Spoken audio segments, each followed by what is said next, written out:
مبارک د ټاکنو کمیسیون د لومړنیو شمیرنو له مخې محمد اشرف غني په لوی توپیر ټولو سیالانو ته ماته ورکړه.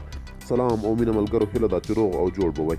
که چېرته تاسو زموږ چینل ته نوي راغلي یاست نو زموږ چینل در سره سبسکرایب کړئ.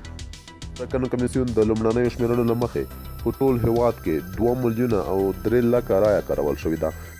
ټولو مخکښ نوماند محمد اشرف غني دی چې 1,02,38,000 رایه ورته کارول شوې ده. دوهم نمبر کې عبدالله دی چې 6,09,300 رایه یې اخیستې ده.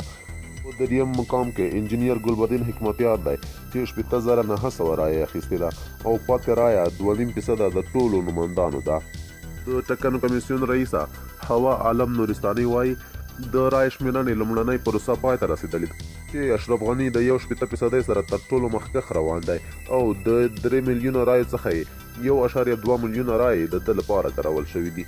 ښاغلې هوا عالم نورستاني وایي د رایې شمیرنې لومړنۍ پروسه په بشپړه توګه تکمیل شوې ده او د اکتوبر په 9 نیټه به لومړنۍ پایلې اعلان شي. هغه زیاتوي د شکایاتو له اورېدو وروسته به د اکتوبر په 10 نیټه د ټاکنو نهایي پایلې اعلان شي چې ټولو ته به د منلو وړ وي. له بله پلوه د ثبات او همپالنې ټیم مشر ډاکټر عبدالله بیا وایي دغه انتخابات ورته د منلو وړ نه دي.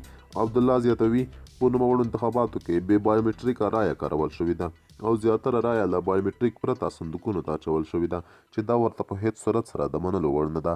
خو د ټاکنو کمیسیون بیا د عبدالله دغه خبره په کلکه توګه ردوي او وایي چې هیڅ رایه بې بایومټریکه ثبت شوې نه ده او بې بایومټریکه رایه هیڅکله هم دوی نه حسابوي.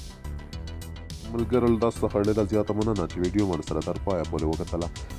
که چېرته تاسو زموږ چینل نه وي سبسکرایب کړی نو همدا اوس یې در سره سبسکرایب کړئ. موږ کوشش کوو چې تاسو ته تر ټولو دقیق او منظم خبرونه پر خپل وخت وړاندې کړو.